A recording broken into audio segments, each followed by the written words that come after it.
Hello children, welcome to your English video class. In English we are doing a poem that is 20 Froggies. ये poem मैं पिछले video में आप start कर चुकी हूँ.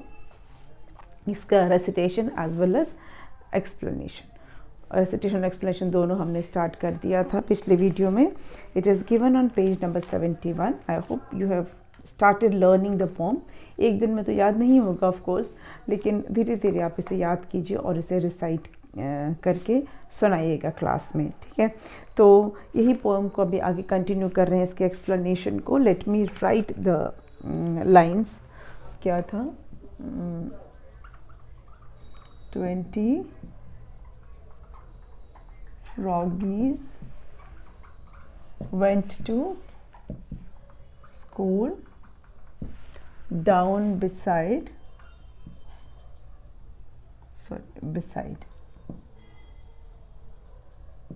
the lovely pool. ना, ये मैं एक्सप्लेन कर चुकी थी. 20 little coats of green, 20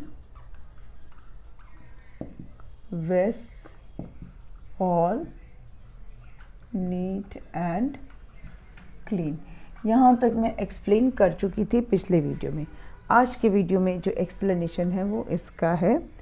We must be on time, said they. First we study, then we play. First we study, then we play. चलिए ये लाइन पहले एक्सप्लेन कर लेते हैं. हमने पढ़ा क्या था? 20 froggies went to school down beside the lovely pool, है ना.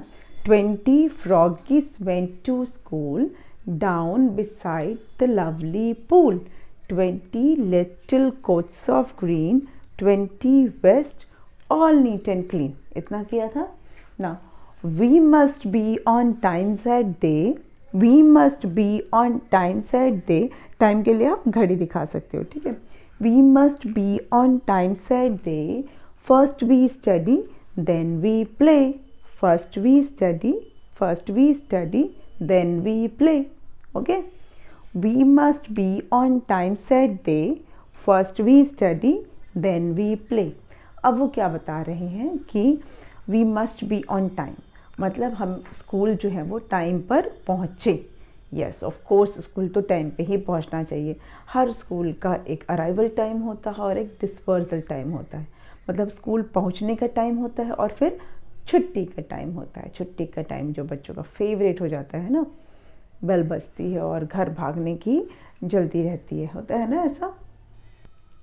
अभी तो आपके प्रॉपर स्कूल्स नहीं खुले हैं जो जैसे प्रॉपर 8 पीरियड्स होते हैं जिसमें गेम्स पीरियड होता है, म्यूज़िक पीरियड होता है, डांस पीरियड होता है, योगा क्लासेस होती हैं. ऐसा वाला अभी स्कूल नहीं खुला है. अभी तो मेजर सब्जेक्ट्स आपके जो होते हैं उसके, तो इसलिए आपके साथ ये हम इस तरह से एक्सप्लेन नहीं कर पाएंगे. लेकिन पिछले 2 साल से आप तो स्कूल भी नहीं जा पा रहे हो प्रॉपरली. लेकिन जनरली स्कूल में क्या होता है, जो नॉर्मल जब स्कूल चलते थे तो 8 पीरियड्स होते हैं और उसमें सारे जो मेजर सब्जेक्ट्स हैं आपके English, Hindi, maths, EVS, GK, computer, वो सब तो इंक्लूडेड होते ही हैं. साथ में आपका पीटी पीरियड होता है, म्यूज़िक पीरियड होता है, योगा पीरियड होता है. ये सारे पीरियड्स भी होते हैं. और सबसे इम्पॉर्टेंट आपके गेम्स पीरियड, ये तो मस्ट है होता है आपके टाइम टेबल में. तो हर स्कूल में ऐसा होता है कि पहले तो सबसे इम्पॉर्टेंट चीज़ है कि बच्चे को स्कूल टाइम पर पहुंचना होता है. जो बच्चे लेट आते हैं उन्हें डिफ़ॉल्टर कहा जाता है, या वो डिफ़ॉल्टर्स की लाइन में आते हैं. 1-2 वार्निंग दी जाती है, फिर उन्हें वापस घर भी भेज दिया जाता है और छुट्टी के टाइम पे छुट्टी होती है. तो we must be on time, said they. मतलब वो फ्रॉग्स कह रहे हैं कि हमें बिल्कुल टाइम पे पहुंचना चाहिए. और वैसे भी आपके लिए भी है कि स्कूल अगर आप आ रहे हैं तो हमेशा टाइम के पंक्चुअल रहने चाहिए. मतलब जो स्कूल का टाइम है उसी टाइम पर आप स्कूल आएँ. फिर फ्रॉगीज क्या कहते हैं, first we study then we play, मतलब हम पहले क्या करते हैं, पढ़ाई करते हैं फिर हम खेलते हैं। मतलब पहले हम पढ़ने वाला काम कर लेते हैं, उसके बाद ही हम खेलते हैं। और ऐसा आपके साथ भी होता है। आपका अगर टाइम टेबल जो प्रॉपर, अगर हम टाइम टेबल देखें जो आपका, उसमें क्या होता है, पढ़ाई वाले पीरियड्स होते हैं, उसके बाद गेम्स पीरियड होता है। मतलब लीजर टाइम पढ़ लिए थोड़ा सा, फिर उसके बाद थोड़ा खेल कूद लिए गेम्स के पीरियड में, और माइंड रिफ़्रेश हो गया। हर बच्चे को खेलना अच्छा लगता है ना, तो बच्चों के लिए गेम्स पीरियड तो स्कूल में मस्ट है। और बच्चों को बहुत इंतज़ार भी रहता है। मतलब जिस दिन गेम्स का पीरियड होगा उस दिन सुबह से बच्चों को रहता है कि आज तो गेम्स पीरियड है, आज तो गेम्स पीरियड है, क्योंकि हर बच्चा खेलना चाहता है ना। पढ़ाई भी करते हैं पर खेलना बच्चों का फेवरेट एक्टिविटी है। तो ये फ्रॉगीज कहते हैं कि पहले हम पढ़ाई करते हैं, उसके बाद ही हम खेलते हैं। ठीक है, नेक्स्ट क्या है, that is how we keep the rule. That is how we keep the rule when we froggies go to school। अब ये कहने कि इसी तरह से हम जो है रूल्स को फॉलो करते हैं, अपने रूल्स को मेंटेन करते हैं। हर स्कूल के अपने रूल्स एंड रेगुलेशंस होते हैं ना।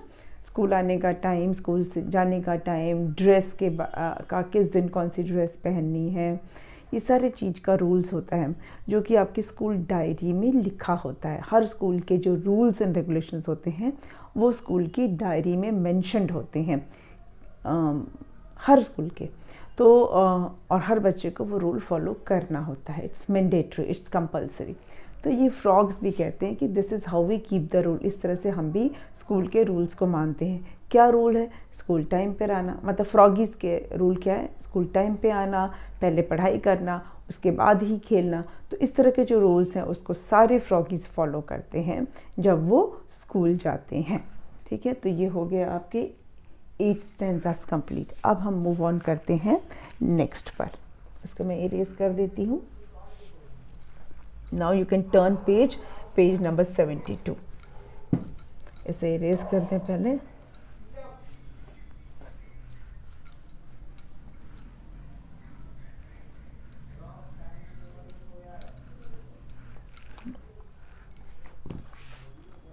नेक्स्ट है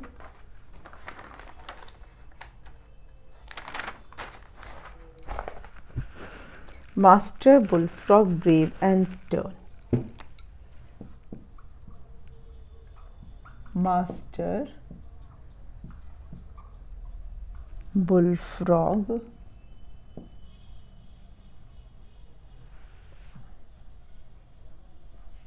brave and stern called the classes in their turn. Called the classes in their turn. Okay, अब ये कौन है, master bullfrog.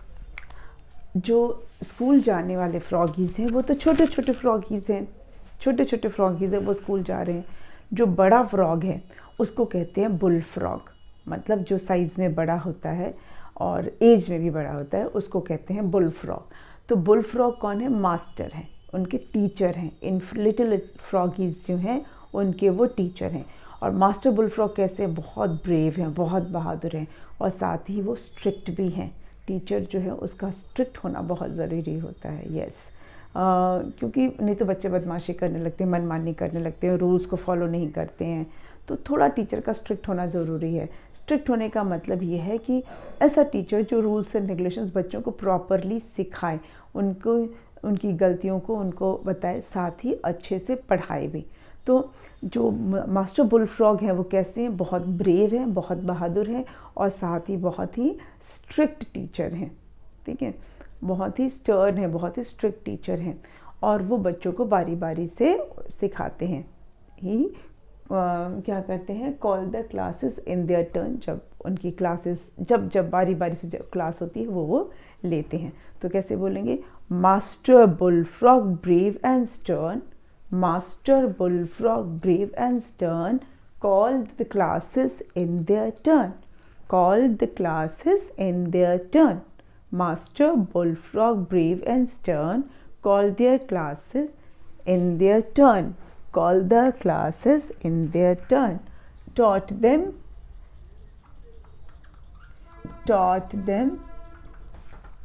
how to nobly strive, how to nobly strive, also how to leap and dive, also how to leap and dive। पढ़ाते क्या है वो, taught them how to nobly strive। जो master bullfrog हैं वो बच्चों को क्या सिखाते हैं, ईमानदारी सिखाते हैं, कैसे ऑनेस्टली काम करना है, ये चीज़ वो सिखाते हैं। He taught the frogs how to nobly strive, कैसे ईमानदारी से काम करना है। और क्या सिखाते हैं, how to leap and dive. अब फ्रॉग्स का सोचिए, फ्रॉग्स जो है आपने देखा होगा, फ्रॉग्स अगर रियल में तो वो कैसे चलते हैं, ऐसे हमारी तरह चलते हैं, नो, दे जंप, ऐसे उछल उछल के चलते हैं, लीप करते हैं, दैट इज़ कॉल्ड लीप। तो मास्टर बुलफ्रॉग उनको सिखाते हैं कैसे लीप करना है। अब वो फ्रॉग्स हैं तो फ्रॉग्स को फ्रॉग वाली चीज़ें सीखेंगे ना, हमारी तरह थोड़ी ना वो इंग्लिश, हिंदी, मैथ्स, ईवीएस सीख रहे हैं, है ना। ह्यूमन बींग्स की तरह तो उनका सिलेबस नहीं होगा, उनका सिलेबस तो हमसे अलग होगा, है ना, क्योंकि वो फ्रॉग्स हैं। तो उनके सिलेबस में क्या सीखना है, लीप करना, हाउ टू लीप, कैसे कूदना है, क्योंकि फ्रॉग्स का काम ही होता है लीप करना। और दूसरा डाइव, डाइव का मतलब होता है पानी में कूदना, पानी में कूद कर स्विम करना, पानी में जंप करके स्विम करना, दैट इज़ कॉल्ड डाइविंग। तो मास्टर बुलफ्रॉग उनको लीप करना और डाइव करना भी सिखाते हैं, जो फ्रॉग्स को ज़रूर आना चाहिए। फ्रॉग्स को लीप करना आना चाहिए, कूदना आना चाहिए और डाइव करना आना चाहिए। और आपके जब आप स्कूल में पढ़े होंगे, मतलब यूकेजी वगैरह में, वहाँ पे फ्रॉग रेस होती है, if you remember. Frog race में ना बच्चों की रेसिंग होती है, जिसमें बच्चों को जंप कर करके जो फाइनल डेस्टिनेशन में पहुँचता है वो फर्स्ट आता है ना। तो फ्रॉग्स का मेन काम है, मतलब नॉर्मल वो नहीं चलते हैं, दे जंप, वो जंप करके ही चलते हैं। तो उनके लिए सबसे ज़्यादा ज़रूरी है चीज़ सीखना, प्रॉपरली जंप करके सीखना। तो मास्टर बुलफ्रॉग उनको ये सब चीज़ें सिखाते हैं कि किस तरह से ईमानदारी से करना है काम, और किस तरह से लीप करना है, किस तरह से डाइव करना है। और क्या पढ़ाते हैं, taught them how to dodge a blow, how to dodge a blow from the stick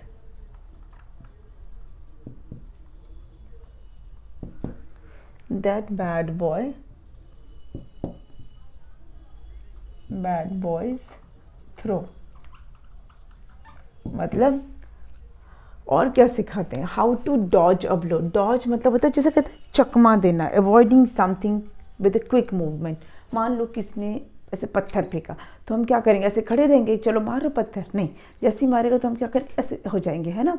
कोई अगर हमारे पर कुछ फेंक रहा है तो हम थोड़ा सा ऐसे हो जाएंगे, या हम बैठ जाएंगे, या झटके से हट जाएंगे, वहाँ से क्विकली वहाँ से हट जाएंगे, है ना। कोई हमारे पर कुछ ऐसे उछाल रहा है तो हम क्या करते हैं, झट से बचने के लिए किनारे हो जाते हैं, क्विकली हट जाते हैं। दैट इज़ कॉल्ड डॉजिंग, मतलब डॉज करना। तो वो जो है बुलफ्रॉग जो है वो फ्रॉग्स को डॉज करना भी सिखाते हैं। कब, जब कोई गंदे बच्चे, बैड बॉयज़, जो मिसबिहेव करने वाले बच्चे, जो शैतान बच्चे जो होते हैं, जो एनिमल्स को तंग करते हैं, अगर कोई ऐसे बच्चे हैं जो फ्रॉग्स को स्टिक से मारते हैं, तो वो सिखाते हैं कि अगर कोई बैड बॉय आपके ऊपर स्टिक फेंके तो कैसे आपको क्विकली बचना है। ये चीज़ उनको, ये ट्रिक उनको सिखाते हैं। कौन सिखाते हैं, मास्टर बुलफ्रॉग। मास्टर बुलफ्रॉग उनको बताते हैं कि जब कोई बदमाश बच्चा आपके ऊपर स्टिक फेंकेगा तो आपको कैसे क्विकली मूव करना है, कैसे उससे आपको बचना है। ये चीज़ भी मास्टर बुल फ्रॉग उनको सिखाते हैं। ठीक है, अब क्या है, ये कितनी अच्छी अच्छी चीज़ें सिखाते हैं ना टीचर उनके। तो और ये जो फ्रॉग्स हैं फिर क्या करते हैं, froggies 20 froggies grew up fast, 20 froggies grew up fast, bullfrog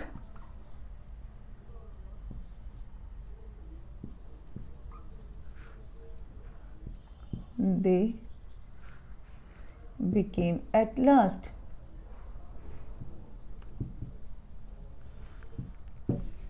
और ये जो 20 फ्रॉगीज हैं फिर ये जल्दी से बड़े हो जाते हैं। बुल जो छोटे छोटे जो भी फ्रॉगीज हैं they grew up fast, 20 froggies grew up fast, bull frogs they became at last. और बड़े होकर ये भी क्या बन जाते हैं, बुल फ्रॉग्स बन जाते हैं, बड़े वाले मेढक बन जाते हैं, है ना। छोटे मेढक फिर बड़े होकर बड़े मेढक बन जाते हैं, तो ये भी बड़े होकर फिर बुल फ्रॉग्स बन जाते हैं। 20 froggies grew up fast, bull frog they became at last. तो ये आपकी पोएम का एक्सप्लेनेशन हो गया पूरा कंप्लीट।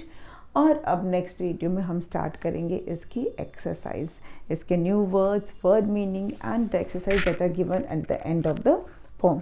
जो इस पोम के एक्सरसाइज में दिए वो सब हम करेंगे अगले वीडियो में। ठीक है, तो आज के वीडियो को यहीं पे स्टॉप करते हैं और मिलेंगे नेक्स्ट वीडियो में। Thank you.